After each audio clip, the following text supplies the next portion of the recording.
Assalamualaikum warahmatullahi wabarakatuh. Alhamdulillahirrabbilalamin. Selamat pagi, salam sejahtera bagi kita semua. Bapak, Ibu, mahasiswa sekalian.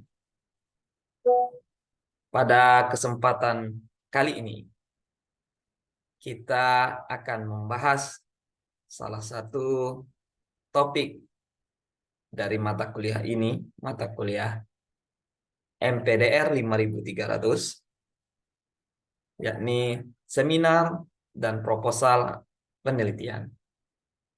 Nah, salah satu bagian dari mata kuliah ini adalah pengumpulan dan analisis data. Mari kita ikuti bagaimana penjelasan terkait dengan pengumpulan dan analisis data dalam penelitian. Izin share screen, Bapak Ibu sekalian.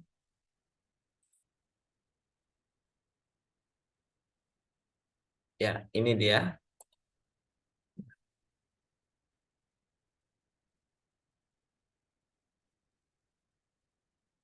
Ya, pengembangan instrumen penelitian. Ini adalah sebagai bagian dari pengumpulan dan analisis data penelitian. Ya, perkenalkan, nama saya Yahvenel Efifus Salam. Baik, Bapak Ibu sekalian, kita mulai. Kita akan berangkat dari pertanyaan apa? Apa itu instrumen? Poin utama dalam instrumen itu terdapat 3 frase. Pertama, suatu alat. Kedua, mengukur. Ketiga, mengumpulkan data. Jadi instrumen di sini adalah suatu alat yang memenuhi persyaratan akademis agar dapat digunakan sebagai alat untuk mengukur suatu objek ukur atau mengumpulkan data mengenai satu variabel penelitian. Nah, Bapak Ibu sekalian, lalu bagaimana kalau instrumen tersebut dimasukkan sebagai bagian dalam penelitian? Maka namanya akan berubah menjadi instrumen penelitian.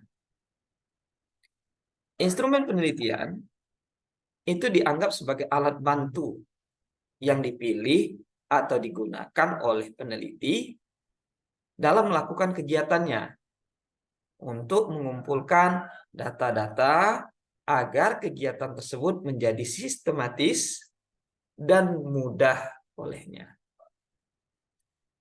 Kemudian, Bapak Ibu sekalian, ini adalah hubungan antara metode dan instrumen dalam sebuah penelitian. Contohnya, metodenya ataupun caranya dalam mengumpul data dilakukan dengan penyebaran angket atau kuesioner. Maka instrumen yang akan digunakan nantinya itu bisa saja berbentuk angket, checklist, ya, skala, atau inventory. Yang kedua, wawancara, ataupun dalam bahasa Inggrisnya interview. Instrumennya apa? Alatnya apa? Ya, yang pertama jelas pedoman interview atau wawancara. Kedua, checklistnya. Itu Bapak Ibu sekalian. Yang ketiga, ada namanya metodenya observasi ataupun pengamatan. Dalam pengamatan, alat yang dibutuhkan itu paling tidak ada 4 hal. Pertama, lembar pengamatan.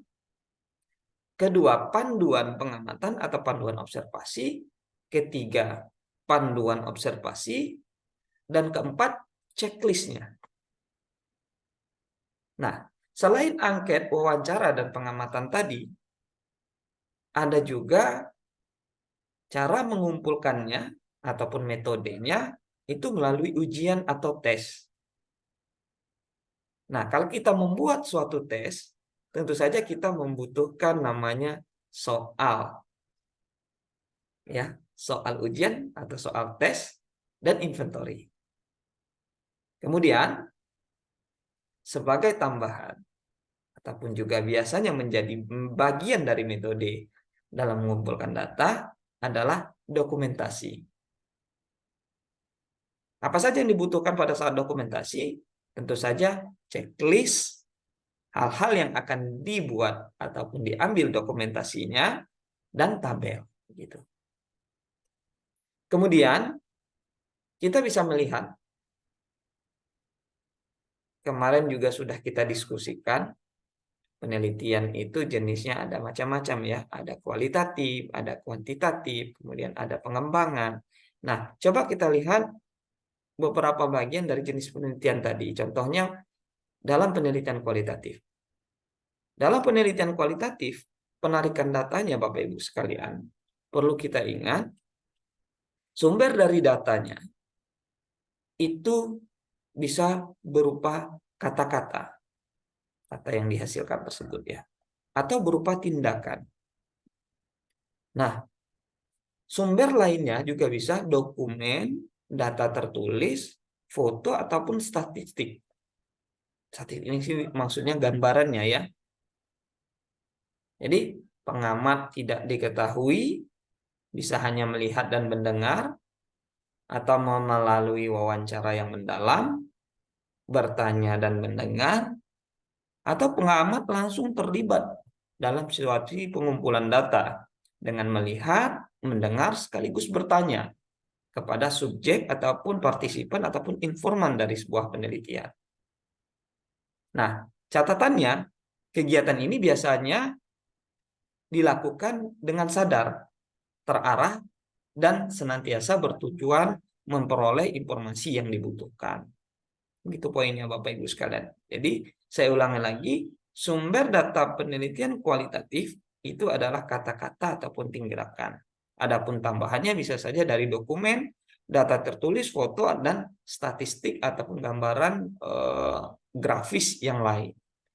Baik, kemudian Bapak Ibu sekalian, perlu kita catat bahwasannya dalam penelitian kualitatif, peranan manusia sebagai instrumen penelitian itu mempunyai kedudukan tersendiri. Karena manusia menjadi segala kunci dari keseluruhan proses penelitian.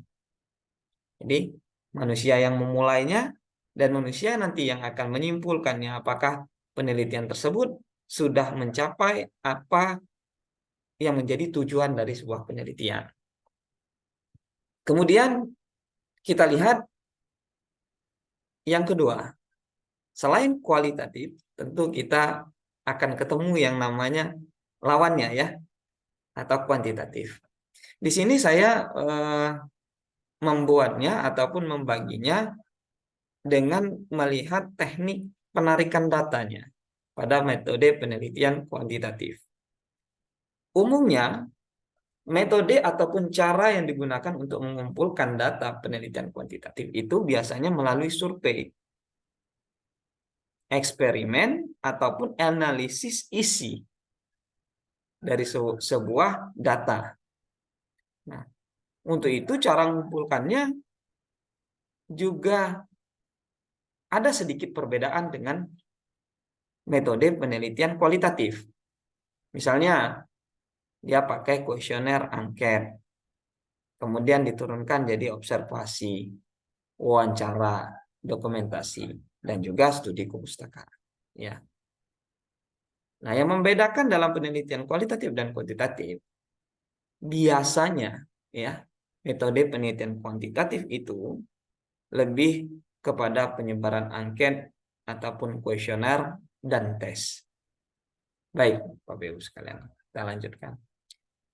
Kemudian kita masuk kepada hal-hal yang sifatnya umum dari sebuah instrumen penelitian, yakni terkait dengan karakteristik ataupun ciri-cirinya, Bapak Ibu sekalian. Kita lihat, ciri instrumen yang baik itu ada beberapa komponen yang harus menyertainya.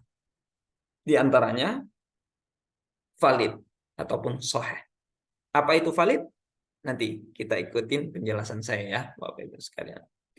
Kemudian reliable. Kalau bahasa Indonesianya reliabilitas, ya, ajek gitu ya. Kemudian sensitif, ya, artinya ini cepat bisa mengukur ya. Kemudian objektivitasnya tinggi, artinya instrumen itu harus objektif, ya, tidak apa namanya ya, mengikuti perasaan dari peneliti saja. Kemudian visibilitasnya baik, ya, dapat mengakses yang diingin diakses, ya. Kita mulai dari validitas. Validitas perlu kita catat adalah sebagai suatu kemampuan dari alat ukur tadi, dari instrumen tadi untuk mengukur ya apa yang seharusnya diukurnya. Jadi validitas itu juga ada bermacam-macam. Ada validitas rupa atau face validity. Kemudian ada validitas isi, content validity. Kemudian validitas construct validity. Kemudian validitas kriteria ataupun inference, empiris ya, gabungan dari internal dan eksternal. Kemudian validitas eksternal ya, dan validitas prediktif. Bapak Ibu sekalian, untuk mengetahui lebih jelas apa itu validitas, jenis-jenisnya, mungkin bisa lihat video-video saya sebelumnya. Baik, kita lanjut. Selain validitas, itu pasti ada kawannya reliabilitas. Nah, reliabilitas ini itu melihat bagaimana konsistensi ajek tadi ya, keteraturan dalam ketelitian. Artinya alat ukur itu ketika dalam proses penelitian itu dia konsisten lah mengukur apa yang hendak diukurnya tadi, ya. Nah, cara melakukannya bagaimana? Nah, ini dia. Bisa dengan t-test, dites ya, atau di retest, ulang dites, atau dengan tes belah dua, split half, ya. Kemudian bisa juga dengan bentuk yang ekuivalen. Baik. Setelah validitas, reliabilitas, maka Bapak Ibu sekalian kita perlu langsung melihatnya atau bagaimana kita mempraktekkannya dalam menyusun instrumen sebuah penelitiannya. Pertama sekali, Bapak Ibu sekalian, dalam menyusun sebuah instrumen penelitian, kita harus tahu dulu variabel-variabel apa yang ada dalam penelitian kita. Apa namanya, bisa diukur apa enggak. Biasanya bisa kita lihat dari judul saja ya, Bapak Ibu sekalian. Kemudian, setelah kita tahu variabel-variabelnya, tentu kita perlu mencari teori yang berkenaan dengan variabel-variabel tadi. Ya, unsur-unsur dari sebuah judul biasanya itu ya. Kemudian Bapak Ibu sekalian, kita konstruk. Kita kumpulkan dari teori-teori tadi, kemudian kita konstruk, kita susun sendiri ya kalimat atau pernyataannya. Bisa saja juga kita adaptasi dari misalnya yang sudah ada ya, teori-teori yang sudah ada ya, ataupun kalimat-kalimat pernyataan yang pernah disusun oleh peneliti-peneliti sebelumnya. Kemudian Bapak Ibu sekalian, setelah kita menyusun kalimat-kalimat kita sendiri ya, ataupun kita adaptasi dari yang sudah ada, kemudian kita buat definisi konseptualnya, artinya definisi yang akan digunakan dalam penelitian kita itu seperti apa. Setelah konsepnya dapat, barulah kita terapkan ataupun kita cocokkan, kita kontekstualkan, kita sesuaikan dengan apa yang akan kita laksanakan dalam penelitian kita. Nantinya bisa saja mirip sama definisi konseptual tadi, ya, termasuk juga bagaimana cara mengukurnya. Kemudian Bapak Ibu sekalian, kita perlu menetapkan instrumennya. Sudah tahu konseptualnya bagaimana, kemudian sudah kita tetapkan definisi operasional yang akan digunakan dalam penelitian kita. Kita akan menetapkan instrumen yang kita gunakan. Oh ya, berarti saya ini cocoknya pakai kuesioner. Cocoknya pakai skala sikap. Atau cocoknya saya dengan tes lembar observasi atau wawancara begitu. Nah, ini adalah tahapan di mana kita perlu mempertimbangkan segala sesuatunya. Ya, Bapak Ibu sekalian ya. Artinya kita bisa melihat misalnya subjek penelitian kita bagaimana, kemudian lokasi penelitian kita seperti apa, itu harus perlu dipertimbangkan, termasuk juga waktu dan juga biayanya nanti ya Bapak Ibu sekalian. Kemudian setelah kita tetapkan instrumennya, maka tahapan yang selanjutnya barulah kita uraikan instrumen yang sudah kita tetapkan tadi. Seandainya misalnya kita pakai kuesioner, maka kita perlu membuat ya bagian-bagian ataupun apa-apa yang perlu dimasukkan dalam instrumen tersebut ya, komponen-komponen utamanya gitu ya, maka kita sajikan dalam bentuk matriks ya. Ya kalau bisa dibuatlah kolom-kolomnya begitu ya Bapak Ibu sekalian. Saya minum dulu.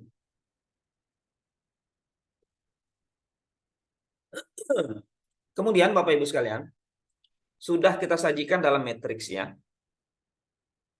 poin-poin utamanya atau komponen-komponen utamanya. Kita buat selanjutnya butirnya. Dari komponen-komponen tadi kita turunkan ya, ataupun dari indikator-indikator tadi ya, kita turunkan kepada butir-butir ataupun pada subkomponen ya, subindikator misalnya ya, dalam bentuk pertanyaan ataupun pernyataan gitu Bapak Ibu sekalian. Nah, setelah tersusun ya, mulai dari variabel, teorinya, kemudian definisi konseptual, definisi operasional, kemudian kita tetapkan instrumen yang akan kita gunakan, kita cari komponen atau indikatornya, kita buat subindikatornya. Nah, perlu kita lakukan uji coba terhadap instrumen yang sudah kita susun tadi, Bapak Ibu sekalian. Nah, ingat, mengujikannya itu harus setara levelnya gitu ya. Nah, jangan mengujikan instrumen kita kepada informan ataupun tempat menguji coba yang tidak setara, tidak sekufu ya, artinya tidak equivalence, tidak bisa nanti ya. Nah, kita mengukur kemampuan siswa yang tinggi di siswa yang rendah itu atau sebaliknya, itu tidak bisa ya. Kemudian Bapak Ibu sekalian, setelah uji coba, nah hasil uji coba itu perlu dianalisis. Kita lihat, karena dari komponen tadi yang diturunkan di dalam butir-butir tadi, tidak semuanya mungkin memenuhi unsur validitas dan reliabilitas. Mungkin saja tidak konsisten jawaban jadinya, kemudian tidak mengukur apa yang hendak diukur, melenceng artinya ya, maka itu perlu diuji cobakan. Setelah hasil uji coba itu didapat, ya, oh berarti ini yang bisa dipakai, ini yang tidak bisa dipakai, maka instrumen tadi itu harus direvisi. Artinya bisa saja dimodifikasi, direvisi setiap item atau butirnya tadi, atau mungkin saja bisa dihilangkan atau diganti dengan yang lain. Bapak Ibu sekalian ya, tergantung dengan hasil dari uji coba tadi. Kemudian sudah direvisi, tentu saja harus difinalisasikan kan, udah dimantapkan, berarti udah cocok ini ya. Mungkin kalau R&D mungkin berkali-kali ini ya, biasanya ya. Nah, penyempurnaan instrumen, formatnya misalnya disesuaikan berdasarkan dengan gaya silingkung masing-masing institusi ya. Biasanya setiap institusi itu punya cara-cara sendiri. Misalnya Universitas Terbuka atau UT punya gaya sendiri ya. Universitas Muhammadiyah Jambi juga punya gaya sendiri, dan kampus-kampus lain punya gaya-gaya sendiri, begitu Bapak Ibu sekalian. Nah, udah final, udah oke ya. Biasanya kita pakai validator, misalnya kalau kita formula gitu ya, ataupun kita pakai yang sudah ada ya, content validity misalnya ya. Kita perbanyak instrumen ya, kita gandakan karena siap nanti akan kita pakai. Baik Bapak Ibu sekalian, sangat menarik pembahasan kita ya. Itu secara tahapan-tahapannya, step by step-nya. Sekarang kita lihat Bapak Ibu sekalian, bagaimana kalau kita aplikasikan. Ini gambarannya kita simulasikan. Ada variabel, Bapak Ibu sekalian. Judul. Misalnya upaya meningkatkan bla bla bla terhadap bla bla bla gitu ya. Atau misalnya hubungan antara ini dengan ini begitu ya. Atau misalnya analisis bla bla bla bla bla bla gitu ya. Maka dari variabel tadi kita akan mendapatkan beberapa teori. Misalnya teori A, teori misalnya Piaget. Kedua, misalnya teori apa? Slavin, misalnya kalau cooperative learning ya, misalnya Tomlinson dan lain-lain begitu ya. Nah, hasil dari teori-teori tersebut kita cari ataupun kita temukan definisi operasionalnya dan definisi konseptualnya yang akan kita gunakan dalam penelitian kita. Oh, misalnya cooperative learning yang kita pakai. Cooperative learning-nya tipe apa misalnya ya. Oh, saya ambil tipe games ya, turnamen gitu yang diambil. Berarti turnamen dalam konteks ini adalah turnamen yang seperti apa? Turnamen yang melibatkan aktivitas fisik, turnamen yang melibatkan apa? Kognitif, atau turnamen yang seperti apa? Kemudian kita tetapkan indikatornya, apa saja yang dikatakan misalnya sukses, ataupun siswa yang sudah tuntas, yang tidak tuntas, siswa yang sudah berhasil. Nah, level ketercapaiannya juga kita buat di sini, Bapak Ibu sekalian. Misalnya rentang nilai 40 sampai dengan 60, 50 itu masih rendah. Kemudian 70 sampai 20, 80 misalnya sudah misalnya baik. 80 ke atas misalnya sangat baik ya, atau amat baik. Itu adalah indikator ataupun rentangan nilai nanti yang akan tampil dari kita mengonstruk, dari kita membuat, menyusun definisi operasional dan konseptual tadi. Kemudian ingat, setelah ada indikator ya ataupun ya komponen-komponen utamanya tadi ya, perlu kita turunkan tadi ke dalam butir-butirnya atau subindikatornya Bapak Ibu sekalian, sehingga komponen itu tampak jelas ya, detail ya apa yang hendak kita ukur. Coba kita lihat lagi Bapak Ibu sekalian. Contohnya aplikasinya ya. Jadi misalnya kita itu dapat variabel ya, motivasi belajar ya, salah satu ya, upaya meningkatkan kemampuan matematika dan dengan motivasi berprestasi, hubungan kemampuan matematika dengan motivasi berprestasi begitu ya misalnya ya. Nanti akan muncul beberapa teori, misalnya teori Maslow, teori Murray, teori Herzberg, teori McClellan misalnya ya. Nggak saja teori seperti ini ya. Kemudian kita dapatkan yang namanya definisi konseptual ya. Konsepnya seperti apa motivasi berprestasi? Ini. Motivasi berprestasi ya, rangkuman dari ini ya. Kesungguhan dan daya dorong seseorang untuk berbuat lebih baik dari apa yang pernah dibuat ataupun diraih sebelumnya, maupun yang dibuat atau diraih orang lain. Nah, jadi motivasi berprestasi ini maka dibuatlah kriteria-kriterianya atau indikator-indikator orang yang punya motivasi berprestasi. Pertama, misalnya berusaha untuk unggul dalam kelompoknya, dan seterusnya, menyukai tantangan, sampai menyukai situasi pekerjaan dengan tanggung jawab pribadi, dan seterusnya. Nah, ini adalah misalnya 6 yang dipakainya sebagai indikator ataupun komponen-komponen dari instrumennya. Nah, setelah ini ada Bapak Ibu sekalian, bukan berarti ini selesai, karena ini berusaha untuk unggul dalam kelompoknya. Ini seperti apa aplikasinya contohnya? Nah, maka ini perlu kita turunkan ke dalam butir-butir pertanyaan. Contohnya misalnya berusaha untuk unggul dalam kelompoknya.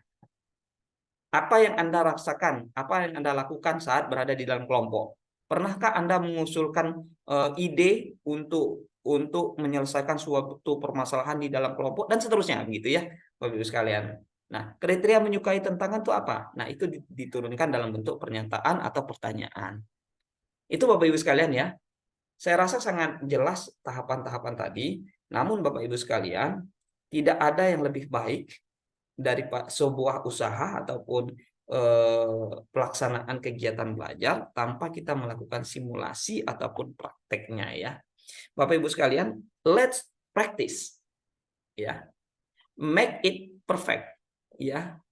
Jadi silakan kita langsung praktek. Mungkin kita lihat dulu dari coba kita cobakan dengan proposal yang akan kita tulis ini.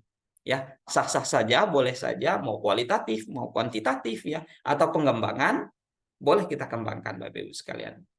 Nah, pada kesempatan ini saya hanya menyajikan kualitatif dan kuantitatif saja. Mohon Bapak Ibu sekalian, tonton lagi video-video saya yang lain dan jangan lupa subscribe, share untuk kemajuan dunia pendidikan kita. Terima kasih Bapak Ibu sekalian. Assalamualaikum warahmatullahi wabarakatuh.